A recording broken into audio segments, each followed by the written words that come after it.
नमस्कार मित्रांनो, मी वैभव तीर्थवैभव चॅनलच्या या नवीन भागात आपल्या सर्वांचं सहर्ष स्वागत करतो।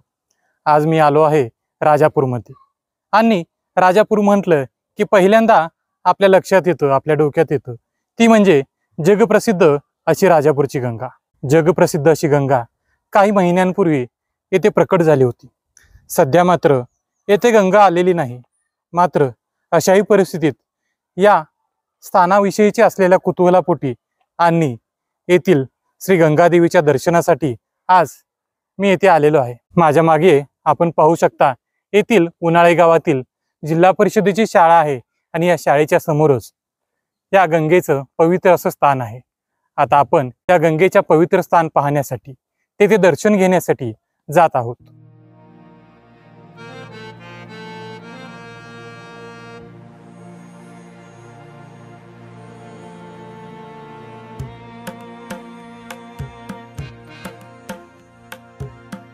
मुंबई गोवा महामार्गावर रत्नागिरी जिल्ह्याच्या दक्षिणेला राजापूर आहे। राजापूरवरून गोव्याकडे जाताना अर्जुना नदीवरचा पूल आणि त्यानंतरचा एक छोटा घाट ओलांडल्यानंतर शहरापासून 3-3.5 किलोमीटरवर उन्हाळे नावाचं गाव आहे। हे गाव चर्चेत असतं ते येथे अवतीर्ण होणाऱ्या गंगेमुळे। गंगा अवतरण झाल्यावर महाराष्ट्र तसेच गोव्यातील दूरदूरच्या ठिकाणावरून भाविक येथे गंगा स्नानासाठी येतात। भारतीयांसाठी पवित्र असलेल्या उत्तरेतील गंगा नदीप्रमाणेच दक्षिणेतील ही राजापूरची गंगा ही पवित्र मानली जाते। तिच्या अकस्मात येण्या जाण्याच्या निसर्गाच्या चमत्काराचं सर्वांनाच अप्रूप असतं। जिओलॉजिकल सर्वे विभागातील इंग्रजकालीन अधिकारी CJ विलिंग्सन याने कोकणातील भूगर्भ रचनेबाबत अभ्यास केला होता। त्याच्या अभ्यासाआधारे प्रकाशित केलेल्या रत्नागिरी गॅझेटमध्ये राजापूरच्या गंगेबाबत उल्लेख आढळतो। भूगर्भातील हालचालींमुळे सायफन प्रणालीने हे पाणी प्रवाहित होत असावे असे त्यात म्हटले आहे। आख्यायिकेनुसार गंगाजी साळुके नावाचे शेतकरी प्रतिवर्षी पंढरपूरला जात असत। वयोमानानुसार त्यांना पंढरपूरला जाणे जमेनासे झाले। शेतात काम करत असतानाच त्यांना रडू कोसळले। तेव्हा त्यांची आयुष्यभराची सेवा पाहून शेतातील एका वटवृक्षाजवळ प्रत्यक्ष गंगा प्रकटली। या आख्यायिकेचा उल्लेख रत्नागिरी गॅझेटियर मध्ये सुद्धा आहे।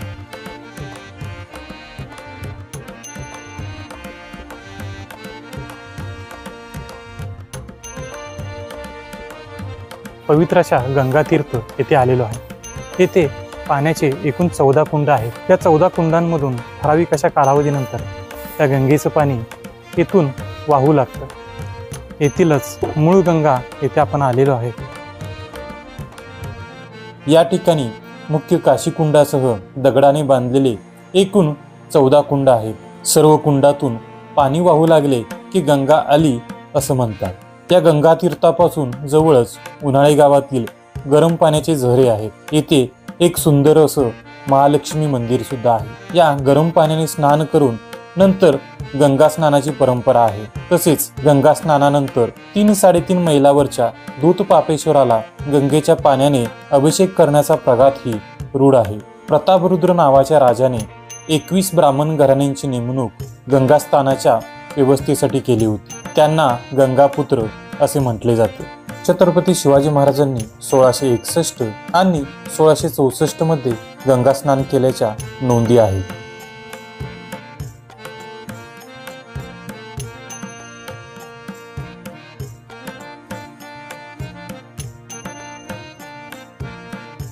या गंगा तीर्थक्षेत्री मूळ गंगा, चंद्रकुंड, सूर्यकुंड, बाणकुंड, यमुना कुंड, सरस्वती कुंड, गोदावरी कुंड, कृष्णकुंड, नर्मदा कुंड, कावेरी कुंड, अग्निकुंड, भीमाकुंड आणि काशीकुंड असे एकूण 14 कुंड आहेत। 14व्या शतकामध्ये राजा प्रतापरुद्र याने या 14 कुंडांचे व येथील इमारतींचे बांधकाम केले होते। त्यानंतरच्या काळातही अनेक वेळा त्याची डागडुजी व जीर्णोद्धार करण्यात आला।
22 ऑक्टोबर 2024 रोजी या गंगा तीर्थाचे दर्शन घेण्याच्या उद्देशाने मी या ठिकाणी आलो। यावेळी गंगेचे निर्गमन झाले होते, मात्र मूळ गंगा आणि काशी कुंडासह काही कुंडांमध्ये पाणी होते। ऐतिहासिक अशा गंगा तीर्थ परिसराची प्रचंड दुरावस्था झालेली आहे। अनेक कुंड खराब होत आहेत। या परिसरातील फरशा उकडल्या आहेत, मोडल्या आहेत, तर येथील काही मंदिरांची अवस्थाही वाईट होत चाललेली आहे। त्यामुळे मनाला अतीव असे दुःख झाले।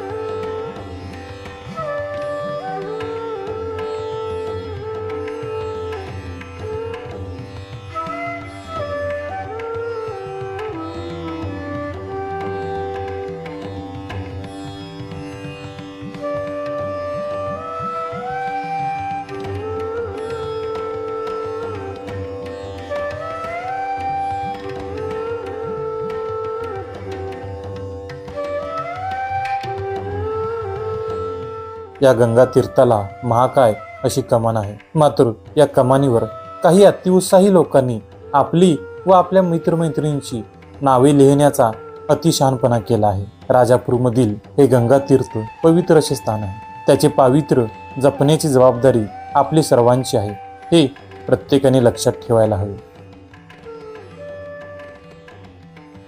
तीर्थवैभव चॅनलच्या माध्यमातून अनेक मंदिरांना, धार्मिक स्थळांना मी भेट देत असतो।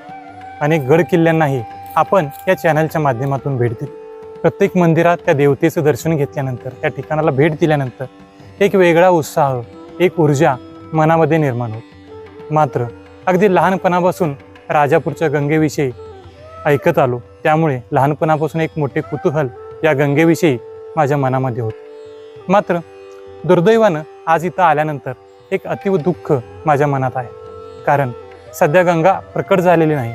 काही महिन्यांपूर्वी गंगा इथे प्रकट झाली होती। या मंदिर परिसरात आल्यानंतर इथं असं वाढलेलं हे झुडपं, गवत, अशा पडझड झालेल्या इमारती हे पाहून एक दुःख मनामध्ये, एक सल मनामध्ये निर्माण झालेली आहे। हे ठिकाण धार्मिकदृष्ट्या जितकं महत्त्वाचं आहे, तितकंच भूगर्भ शास्त्राच्या दृष्टीने या ठिकाणाचा अभ्यास होणे हे गरजेचं आहे। त्यासाठी आपल्या शासनानं, महाराष्ट्र शासन असेल, केंद्र शासन असेल, यांनी याचं जतन करणं गरजेचं आहे, संवर्धन करणं गरजेचं आहे। त्याचबरोबर याचा योग्य पद्धतीनं अभ्यासही करणं गरजेचं आहे। मात्र आजच्या या गंगा दर्शनानंतर मनाला एक वेगळी सल, एक वेगळी टोचणी आज लागून गेलेली आहे। त्यामुळे माझी शासनाला अगदी कळकळीची विनंती आहे, पुन्हा जेव्हा गंगा प्रकट होईल, अनेक भाविक येतील, हे भाविक येण्यापूर्वी या मंदिर परिसराचा अगदी येथील मूळ रूप, येथील मूळ ढाचा कायम ठेवून, अबाधित राहून याची दुरुस्ती, याचा जीर्णोद्धार करण्यात यावा, ही नम्र विनंती। धन्यवाद।